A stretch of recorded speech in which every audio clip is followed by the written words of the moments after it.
सृष्टि एक 22 साल की लड़की थी जो अपनी पढ़ाई के लिए दिल्ली में रहती थी। वह पढ़ाई में होशियार थी, लेकिन उसे रहस्यमयी जगहों और डरावनी कहानियों का भी शौक था। एक दिन उसे अपने कॉलेज के प्रोजेक्ट के लिए एक पुरानी हवेली के बारे में रिसर्च करने का काम मिला। यह हवेली शहर से दूर घने जंगलों के बीच स्थित थी। लोगों का कहना था कि वह हवेली शापित थी। वहां जो भी गया वह कभी वापस नहीं आया या फिर पागल होकर लौटा। लेकिन सृष्टि को अंधविश्वास पर यकीन नहीं था। उसने अपने दोस्तों को मनाया और एक टीम बनाई जिसमें 4 और लोग थे, आदित्य, रोहन, मेघा और कबीर। जब वे हवेली पहुंचे तो दरवाजे अपने आप खुल गए। अंदर घुसते ही एक अजीब सा माहौल था। दीवारों पर पुराने धब्बे थे, हवा में सड़ांध थी और हर तरफ एक अजीब सा सन्नाटा पसरा था। तभी अचानक सृष्टि को ऐसा महसूस हुआ कि कोई उसे देख रहा है। हवेली के अंदर घुसने के बाद सभी लोग चारों ओर देखने लगे। वे ग्राउंड फ्लोर से शुरू करके ऊपर के कमरों की ओर बढ़े। जैसे ही वे सीढ़ियों पर चढ़े, पीछे से किसी के कदमों की आहट आई। सबने एक दूसरे को देखा। यह आहट उनके अलावा और किसी की नहीं हो सकती थी। सृष्टि ने धीरे से पूछा, यह आवाज किसकी थी? कोई कुछ नहीं बोला। लेकिन तभी अचानक कबीर जोर से चिल्लाया, मेरे कंधे पर किसी ने हाथ रखा। सबने पीछे देखा, लेकिन वहां कोई नहीं था। हवेली अब पहले से भी ज्यादा डरावनी लग रही थी। तभी एक कमरे के दरवाजे पर खून से लिखा था, वापस चले जाओ वरना तुम मर जाओगे। रात होते ही हवेली और ज्यादा डरावनी लगने लगी। अचानक सृष्टि को लगा कि कोई उसके पास से गुजरा। उसने बाकी लोगों को बताया, लेकिन किसी ने उसे गंभीरता से नहीं लिया। कुछ देर बाद रोहन ने अचानक दीवार की ओर इशारा किया। वहां एक लंबी काली परछाई थी जो धीरे धीरे उनकी ओर बढ़ रही थी। सभी डर के मारे पीछे हट गए। यह क्या है?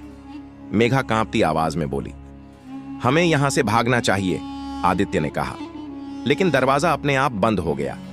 एक जोरदार हंसी गूंज उठी, मानो कोई उन पर हंस रहा हो। हवेली की दीवारें कांपने लगीं और अचानक सृष्टि की आंखों के सामने अंधेरा छा गया। जब सृष्टि को होश आया तो उसने देखा कि वह हवेली के एक अंधेरे कमरे में थी। उसके दोस्त गायब थे। उसने दरवाजा खोलने की कोशिश की, लेकिन वह जाम था।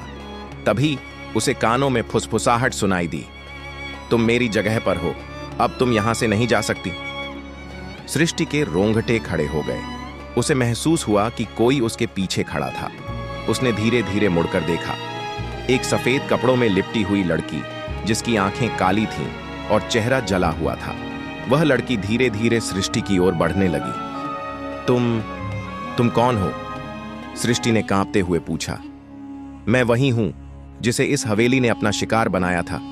अब तुम्हारी बारी है, वह भूतिया लड़की फुसफुसाई। सृष्टि ने हिम्मत जुटाई और एक पुराने लॉकर को खोलने की कोशिश की, जहां उसे एक पुरानी डायरी मिली। उसमें लिखा था कि यह हवेली एक लड़की की आत्मा से बंधी थी जिसे यहां के राजा ने जिंदा जला दिया था। उसकी आत्मा बदला लेने के लिए हर उस व्यक्ति को मार देती थी जो इस हवेली में आता था। अब सृष्टि को समझ आ चुका था कि वे कितनी बड़ी मुसीबत में फंस चुके थे। उसने अपने दोस्तों को ढूंढा, लेकिन हवेली की दीवारों में अजीब सी कान फोड़ू चीखें गूंज रही थीं। आखिरकार सृष्टि को एक गुप्त दरवाजा मिला जिससे बाहर निकलने का रास्ता था। उसने अपने दोस्तों को इकट्ठा किया और वे सभी भागने लगे। लेकिन जैसे ही वे हवेली के बाहर निकले, एक जोरदार चीख सुनाई दी, तुम बच नहीं सकते। सृष्टि ने पीछे मुड़कर देखा तो दरवाजा अपने आप बंद हो चुका था, लेकिन उसकी परछाई अब वैसी नहीं थी। उसमें किसी और की आकृति थी। क्या सृष्टि सच में बच पाई थी या हवेली ने उसे भी अपना शिकार बना लिया था? अगर आपको ऐसी ही रोंगटे खड़े कर देने वाली कहानियां पसंद हैं तो जुड़े रहिए ओएम स्टोरी के साथ। यहां हर कहानी आपको डर, रोमांच और रहस्य की गहरी दुनिया में ले जाएगी, क्योंकि कुछ कहानियां सिर्फ सुनी नहीं, महसूस की जाती हैं। वीडियो को लाइक करें, शेयर करें और चैनल को सब्सक्राइब करना न भूलें।